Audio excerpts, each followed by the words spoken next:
Okay, so the time is 3:32 here in the UK, so we're going to start. So good afternoon, good morning, and welcome to Chile Open for Business webinar brought to you by the Department for International Trade and Business West in partnership with the British Chamber of Commerce in Chile. My name is Mark and I work for the events team here at Business West. Before we start today's webinar, here are some housekeeping points. If you're having any technical difficulties, please type them into the chat function on the right-hand side of your screen and direct them to myself, Mark Gollop, and I will endeavour to help. If you are having any questions, please type them into the Q&A tab, which you'll find on the right-hand side of your screen. Please direct them to the host and the panelist. We'll try our best to get through all of the questions, but those we're unable to answer, we will follow up post-event. And finally, please note that this event will be recorded. I'm now pleased to introduce my colleague, Sarah Hildersley from the Department for International Trade Southwest. Over to you, Sarah.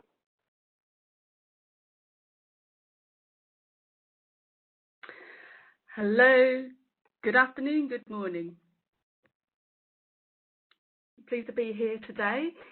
Thank you very much for joining us today for this event on Chile. It's great to be here with you today. Chile is a market that we've been doing quite a bit on in recent weeks and months, working together with DIT Chile and the British Chamber in Chile.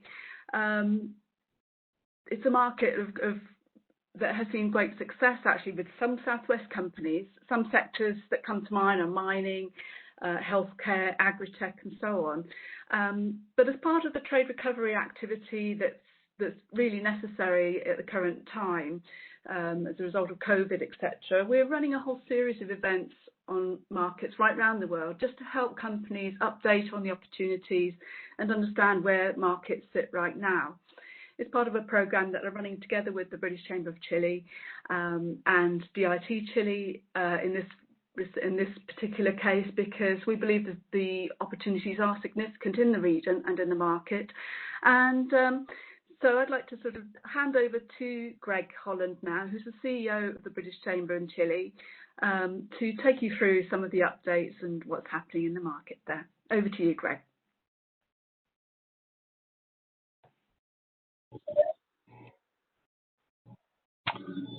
Thank you very much, Sarah, and good afternoon to everybody in the UK from a very sunny and pleasant day here in Santiago in Chile.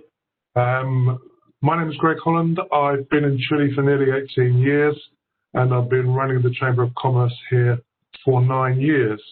My idea today is to give you a real feel for Chile as a country, how it has been affected a little bit by COVID, and what opportunities there are going into the future.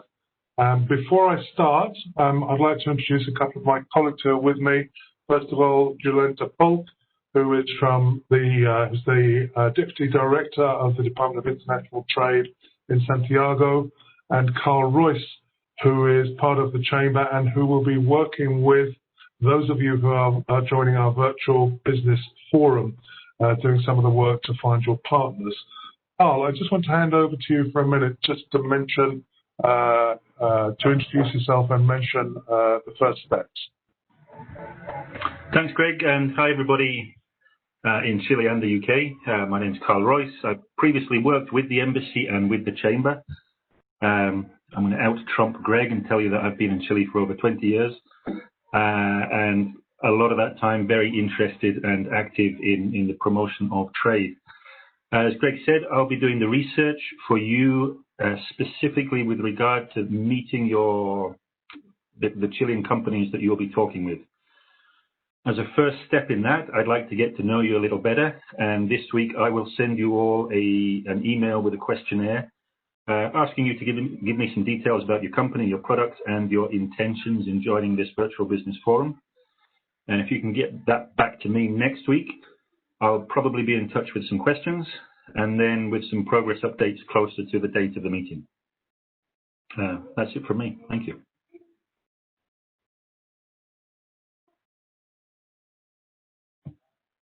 We have sent you this morning, hopefully you've got it already, if not you should get it soon, a copy of our quarterly economic report, which is a production we do in English, which gives you a fairly comprehensive view of what's happening with the Chilean economy, but also some political views and a little view of the region as well. So I'm not going to be doing too much on graphs and and charts today. All the information you need on the economy is there. I might touch a couple of points.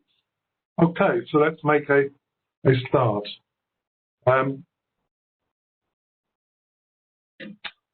Most people are surprised when they got off the plane in Santiago.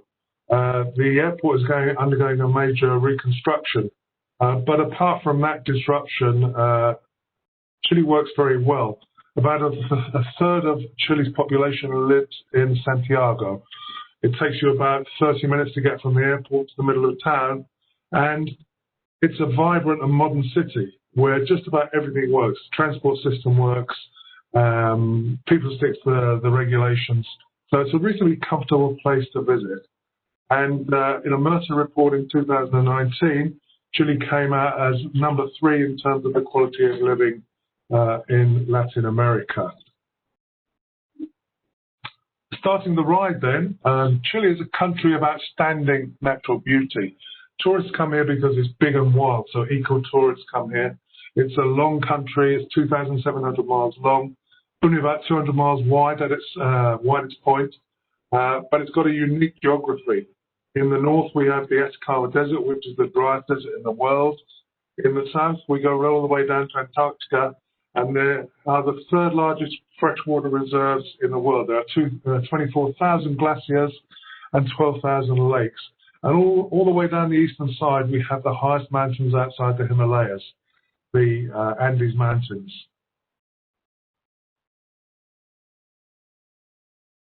Chile touches 3 continents. Obviously, we're part of South America, but we're also touched with Oceania and Antarctica. And it's the only place in the world where you can actually go and see moais. So it's a little bit different like that. Also, it shakes a bit. Chile is the most earthquake-prone country in the world. It's part of the Pacific Ring of Fire.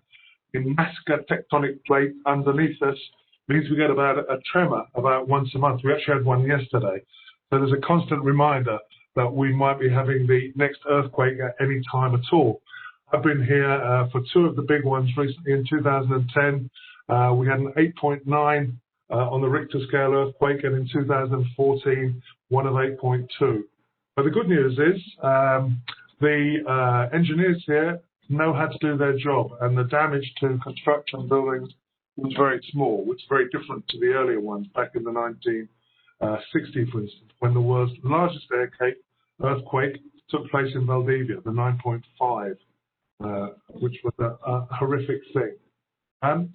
Chile, sorry, I've gone past one here. What's going on? So Chile has the most stunning skies anywhere in the world. We have about 300 days per year of clear skies. We have 40 observatories in the north, including the ALMA project and the European Extremely Large Telescope.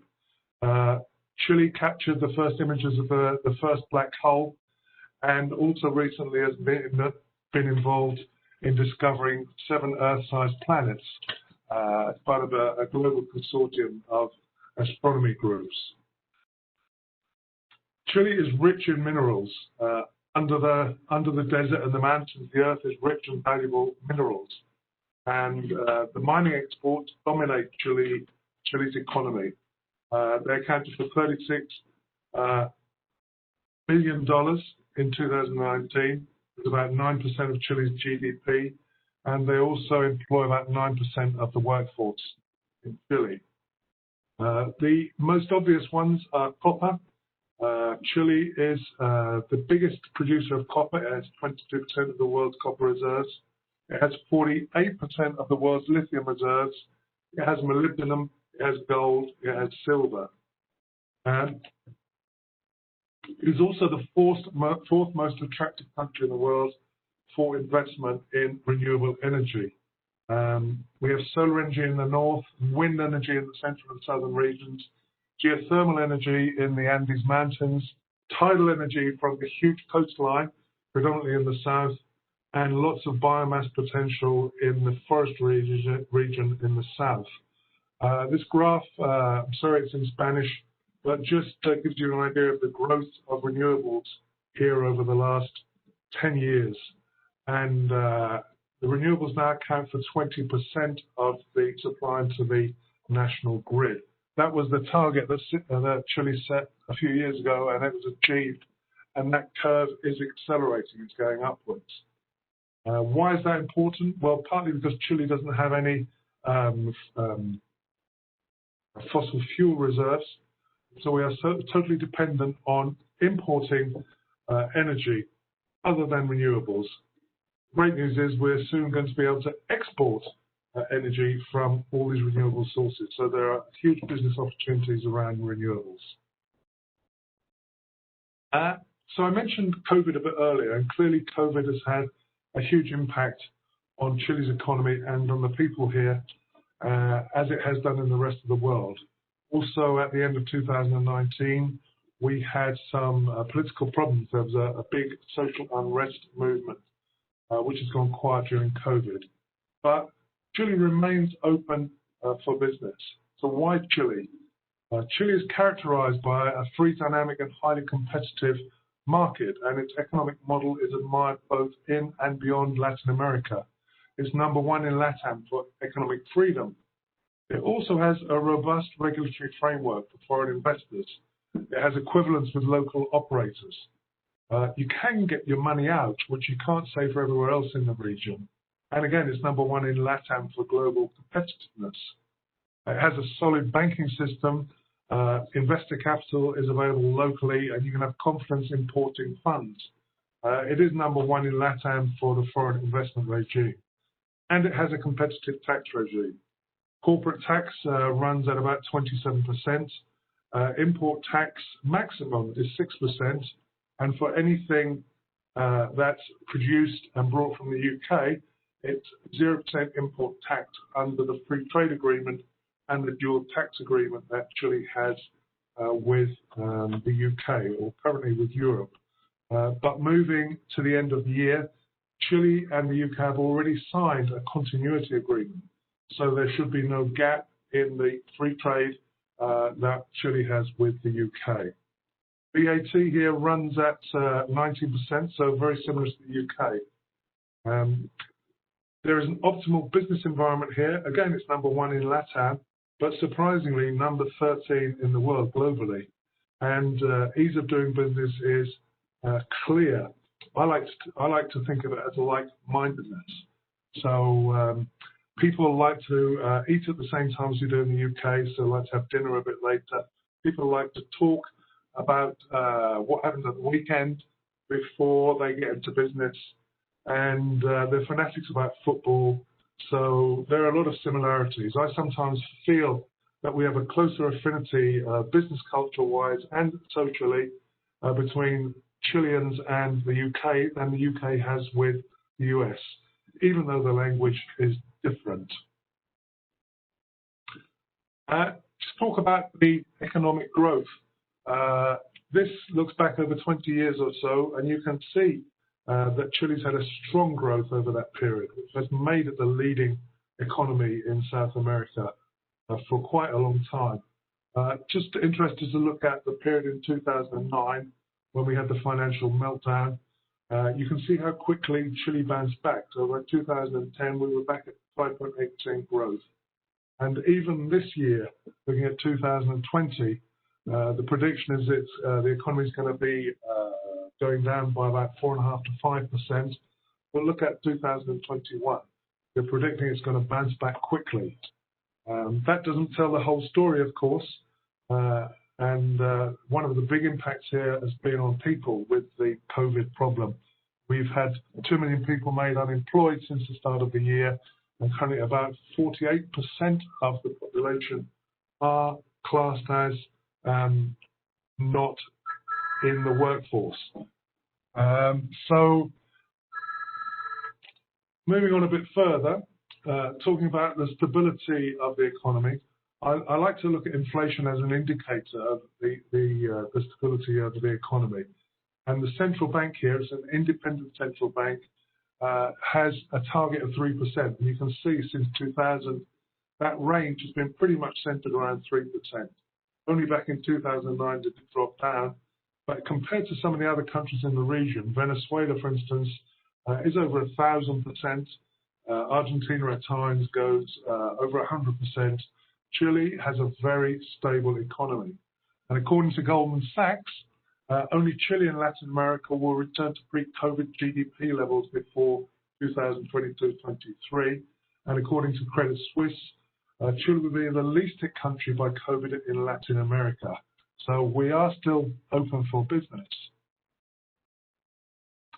Chile is the most connected country in the region. It's number one in Latin America in connectivity, broadband and fiber optics. It is the 7th in international rankings of the globe of digital nations. It's the leader in the region of internet penetration, and it has a highly skilled technical workforce to support all its digital activity. You can see the total population is 18 million, mobile subscriptions 26 million, so locked in every household, internet users in nearly every household, social media is very highly used, and the number of mobile users is very high. So there is penetration in each of the potential parts of the digital economy. 5G is just about to go into installation here, and that will significantly provide fast connections and support innovations in areas such as smart cities, industrial automation, cloud services, remote medicine, and others. E-commerce in Chile has Latin America's highest transactions per capita. 35% of purchases made online, and there's been an explosive growth in e-commerce as a result of the global pandemic. In fact, e-commerce sales during 2019 increased by 25% and are predicted to rise a further 25% in 2020. We like to think as Chile as the ideal hub and the entry point to Latin America. Chile has 26 free trade agreements linked to 64 markets and is linked to 86% of the global GDP. So it is hugely connected to the rest of the world. It is part of the Pacific Alliance. You might be aware there are a number of economic blocs formed in South America. The two predominant ones are Mercosur and the Pacific Alliance. The difference between the two is Mercosur, which is Brazil, Peru, Argentina, and Mexico, is an internally focused bloc trying to be protectionist with low tariffs between those countries, but high tariffs for anybody else who wants to import to that bloc. The Pacific Alliance is the opposite to that. It has open economies. It's made up with Chile, Colombia, Peru, and Mexico, and all of those countries are looking to the planet for trade. And between those four countries, there is free movement of goods, services, capital, and people. The population inside the Pacific Alliance is 225 million people, so it's a big market. There is also something called MILA, which is an integrated stock exchange between Chile, Colombia, Mexico, and Peru. And it's largely a part of economic integration amongst the member states. You may have heard by now, may even know quite a lot about the what's become known as the Comprehensive Progressive, sorry I'm having to read this, Trans-Pacific Partnership Agreement. It's a bit of a tongue twister. Well, that's basically the countries around the Pacific Rim. It was preceded by the Trans-Pacific Partnership, which President Trump pulled out of in 2017.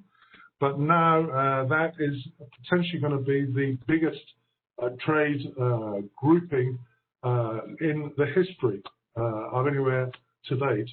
And there are rumours that the UK might be trying to join that from a distant position based on the level of trade that it has with some of the Asia Pacific countries. Chile is well connected to the world. 17 airlines fly in and out of Chile, not right now. There are 16 international airports and 57 ports in total. So Chile is well connected to the region. It's a great place to start. And anyone interested, we would love to talk to you more about that. I'll be coming back on that. Moving forwards now, onto what Chile wants in 2020. So I'm now going to hand over to Jolenta Polk from the Department of International Trade to talk to you about some of the business opportunities, not all of them, but some of the business opportunities that are going forwards this year. Over to you, Jolenta. Okay, so the slide says what Chile wants for 2020, but I will start with what I want for 2020, and that's to win competition with Greg and Carl. Greg has been here for 18 years, Carl for 20, I have been here for 25, so I win. I'm highly competitive, but this is just an introduction to mining trends. A little bit about myself. As I say, I have lived in this country for 25 years. I'm originally from Poland.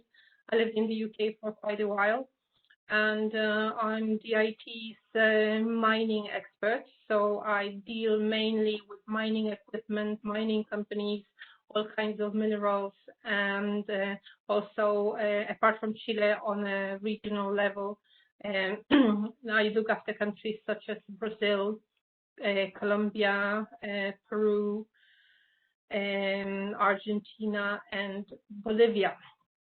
Why mining is so important for Chile? Because it accounts for approximately 10% of the country's GDP and about 50% of all Chilean exports. The main mineral exported and produced in Chile is copper, and the main buyer of copper as a commodity mainly is China. So a lot depends on the situation in China on how the market or the mining market is doing in Chile. If there is a big demand for copper in China and similar countries, then Chile is doing very well. If the demand falls, obviously it has a big impact on the economic situation of the country. There are lots of opportunities for mining companies and mining or companies that supply to the mining chain, both in the traditional chain, and by traditional I mean equipment such as the machinery, lifts, any kind of equipment, but there are also a lot of niche markets, such as, for example, engineering, environmental solutions, recently mine closure, remediation, cybersecurity. These are the main areas that Chile is working on. And recently, we also added insurance.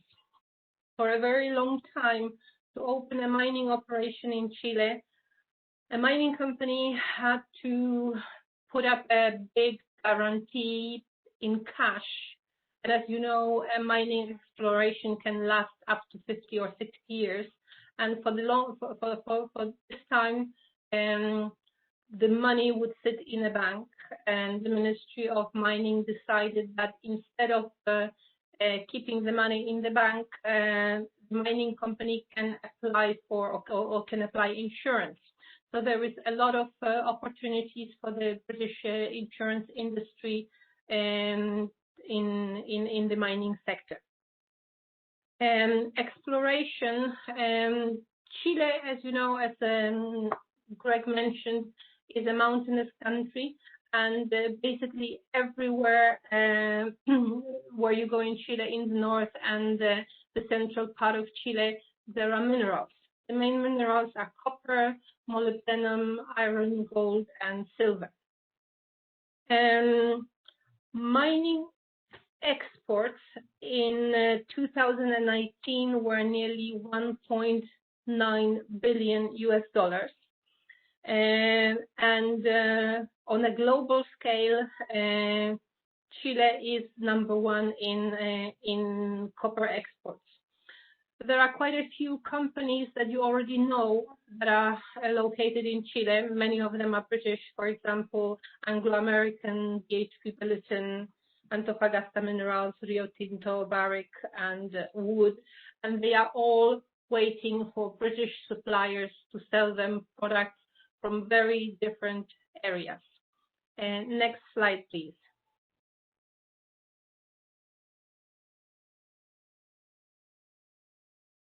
Construction. One of the things that Greg mentioned is that Chile shakes sometimes, and although construction that is carried out nowadays, or the engineering that goes into the construction business, is very good, there are still areas that require a lot of improvement. For example, after the 2010 earthquake, the government promised to construct 60 new hospitals. About 30 have been constructed so far, so there are still 30 to go. Chile also has a very extensive metro system, or Santiago has a very extensive metro system that is currently being developed. It is one of the biggest in Latin America. I think it's actually the biggest in Latin America, and it's very modern and well equipped. Motorways in Chile are usually built under the public-private partnership system. And there is still a lot of work going on, and a lot of ways that British companies can participate. Airports, as Greg mentioned, the biggest and most important international airport is in Santiago. It is currently undergoing a lot of work and modernization. With COVID, it has changed a little bit, but we hope that the air industry will recover shortly. Each regional capital in Chile has an airport because airplanes or air travel is the main way of communicating the capital with the regional capitals of Santiago.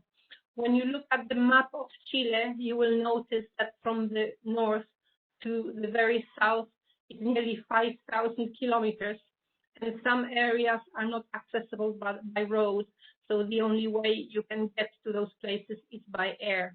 That's why airports are so important.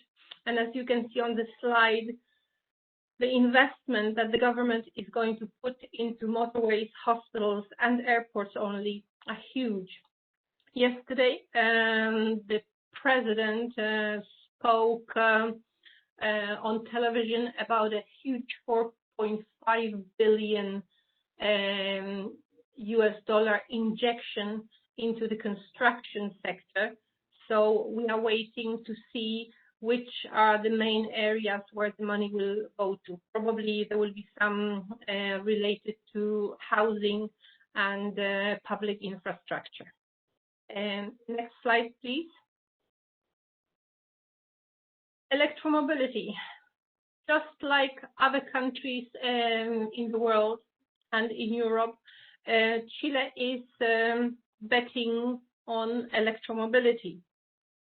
For the moment in Santiago, we have only about 100 electrical buses, but the Ministry of Transport and Telecommunications is planning to purchase another 1,000 buses.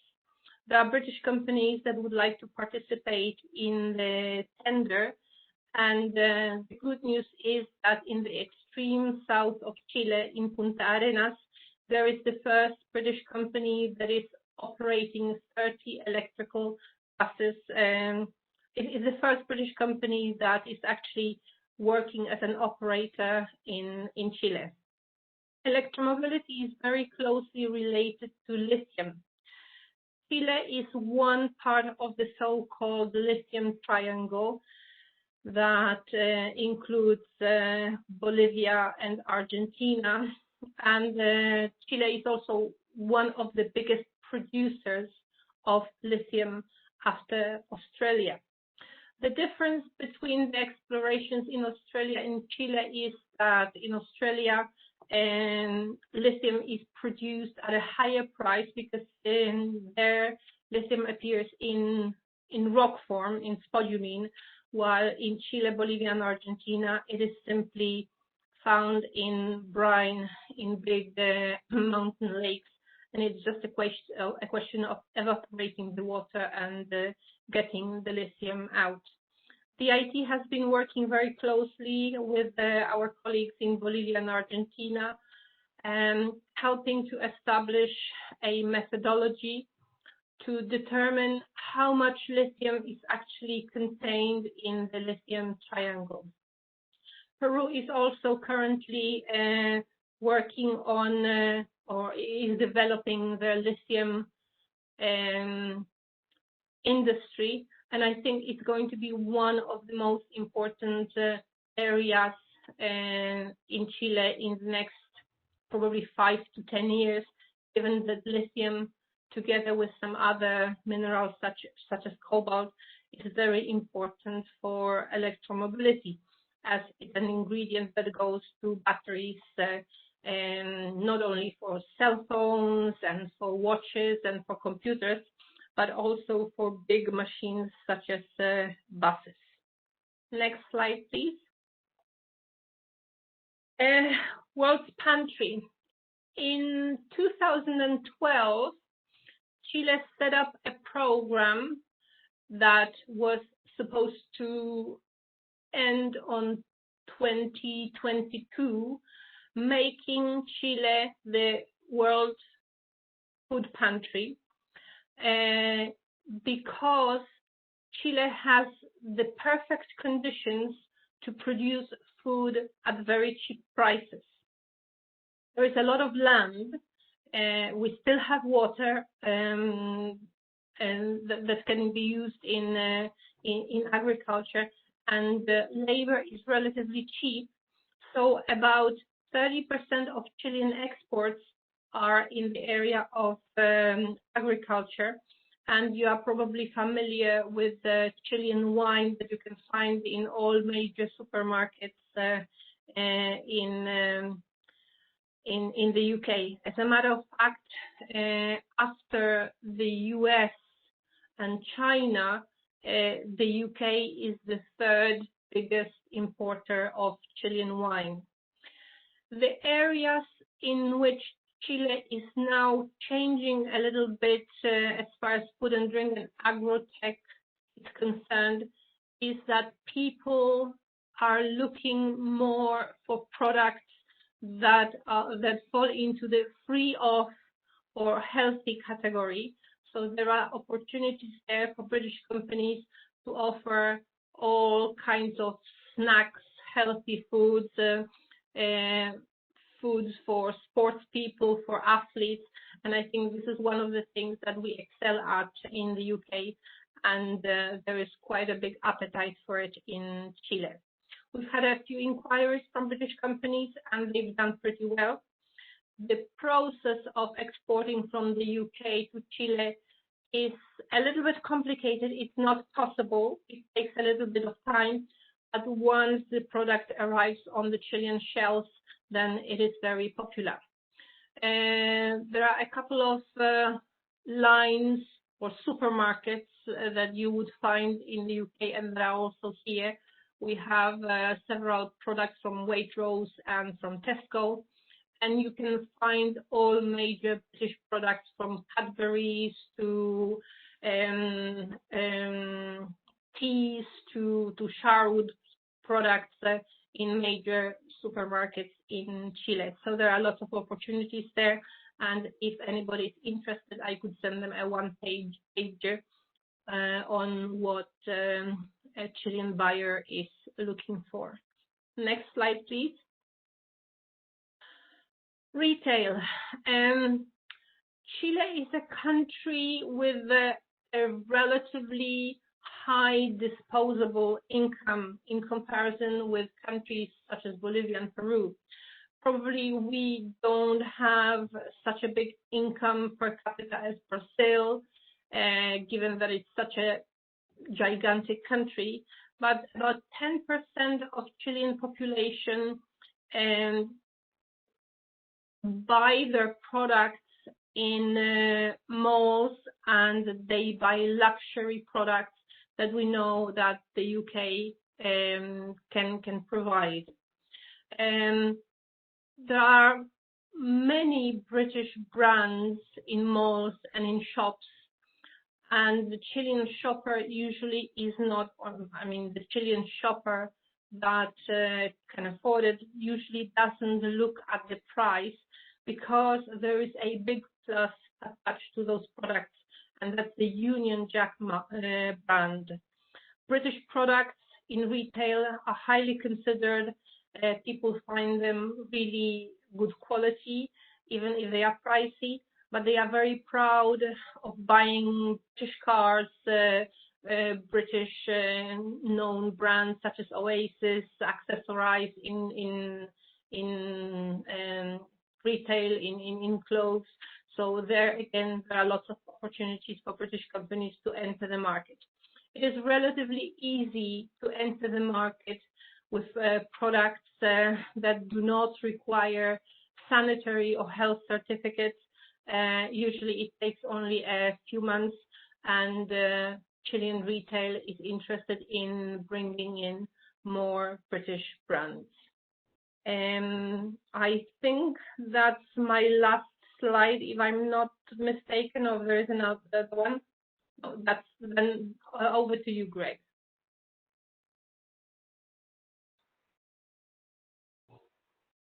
Thank you very much, Jolanta. That was a great overview of the opportunities that currently exist. That doesn't cover all the opportunities. There are other sectors, finance sector, banking, lots of the service sectors which we haven't mentioned this morning. But I think that should give you some idea about the people and the possibilities to export here.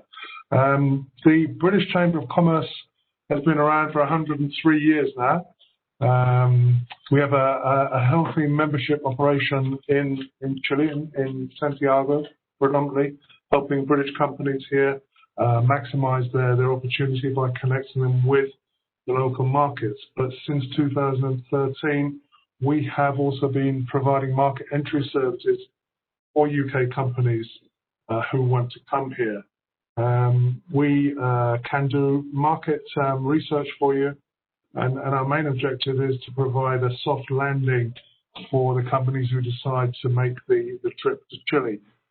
We have also been doing a lot of trade missions over the last few years, but now we are moving to what we have called a virtual trade or virtual business forums, where we're trying to bring you the same information and the same benefits without having to get on a plane and take a week out of the office. And I know some of you have signed up for the one we're going to be doing as we move forward from here. So I'm looking forward to working with some of you more.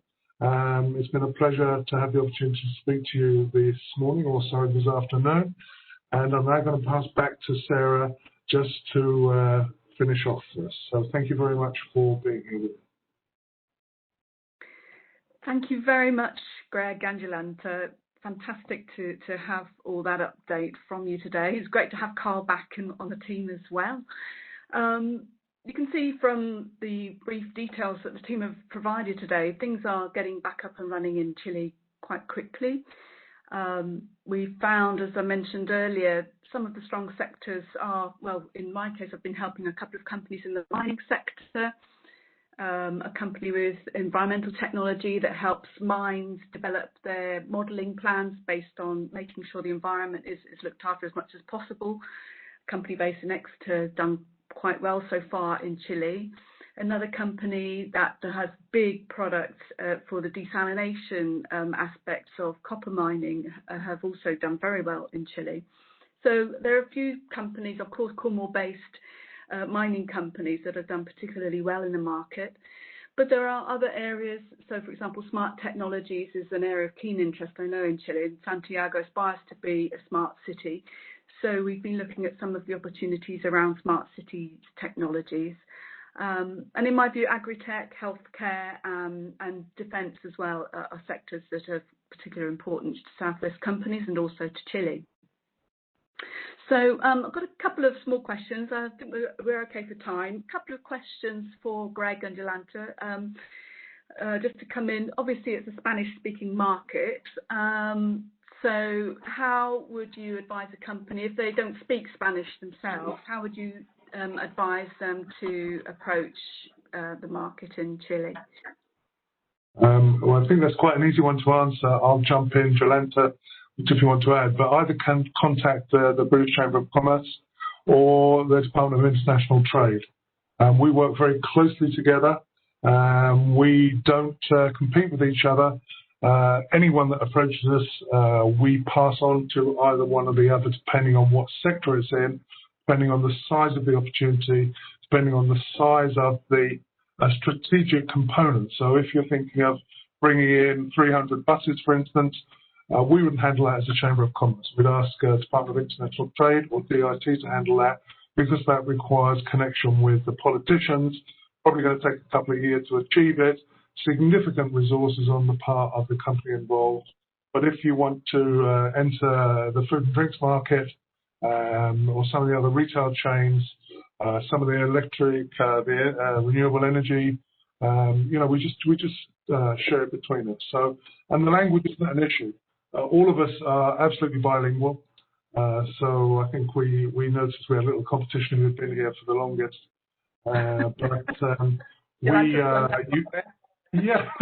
So you will also find that a lot of the more senior business people here speak English, and then anyone who we help to find distributors or their counterparts in terms of doing business, we always go along with you to make sure not only is the language fully understood, but also any of the business culture issues that you may come across are not an issue. So we can make it a very smooth, as I said earlier, a soft landing.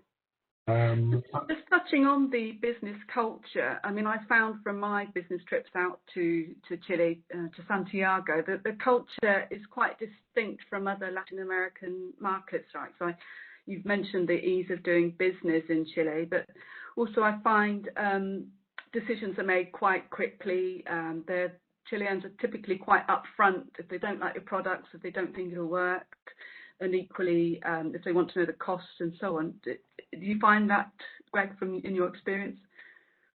Yeah, I think Chileans are some of the sort of reasons why they're like-minded. They're at a level quite conservative, but they do like to get to know people before they start talking business. So if you go straight in and say, how much are you going to pay me, then they're probably not going to want to talk to you.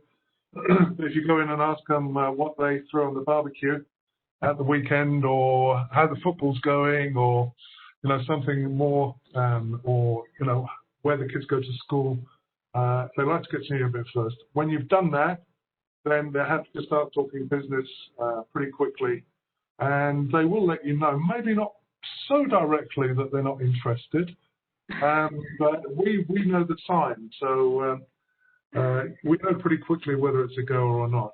Absolutely. One thing to bear in mind is the market is actually quite sophisticated. I think from what Jolanta said, and hopefully from some of what I said, it's actually quite a strong economy, and lots of the what we would call low-hanging fruit. Sorry, I know we showed some vegetables earlier. It's not there any longer. So compared to places like Peru and maybe somewhere in Brazil and some of the other places on the continent where the business opportunities are probably simpler, you really have to think that these people are on a level and they're going to be good negotiators. They know what they want, and you're going to have to be quite persistent because they have lots of offers, not only from the UK but from other European countries and developed countries who are also trying to import here. So you have to be tenacious, you have to know what you want, you have to listen to them, and you have to be prepared to negotiate. So I see Jolanta's come online. Maybe, Jolanta, you want to say something? Yes, I just wanted to add something. I would encourage you to think a little bit outside the box, maybe because mining is my main area. I think that companies that have never dealt with mining still should think that mining is, or mining, the mining industry is a little bit like big cities. So when you think of supplying to the mining industry, it's not only the machinery. They need education, they need tents, they need medicines, they need food, they need absolutely everything. So think if your product could fit one of those areas, and if you are in doubt, just get in touch with us and we can ask a specific mining company if it would be suitable for the operations. Sure. I've got a couple of questions that have come in. Laura has asked, how do we find out about opportunities? They're a supplier, manufacturer of automation machinery, particularly for the food and beverage and dairy industries. When there are opportunities, we usually post them on the website for export opportunities. But any company can get in touch with us or with Greg, and then we will try to find them the correct match. I mean, we know so many companies that we can find the match relatively quickly. So that's the best way. Phone us or email us, or we can have a team meeting, and then we'll try to find you the company that would be the match for you. Indeed. Indeed, thank you. Laura. Also, can I just come in on that? Sorry, Sarah. Also, we are members of the British Chambers of Commerce, and so they actually have us on their Overseas Business Network with a range of what we can do, but also some of the opportunities coming up. We do a regular bulletin. I'm not sure if we're still calling it the Red Hot Chili Papers. But that also is trying to highlight sort of current opportunities. So either through Department of International Trade or through your local Chamber of Commerce, I suggest the fastest route in, yes. Indeed. I really liked that title of your regular bulletin. So one final question, which I'll cover from Laura. How do we get involved in the virtual trade mission and what sectors? Laura, I can touch on that.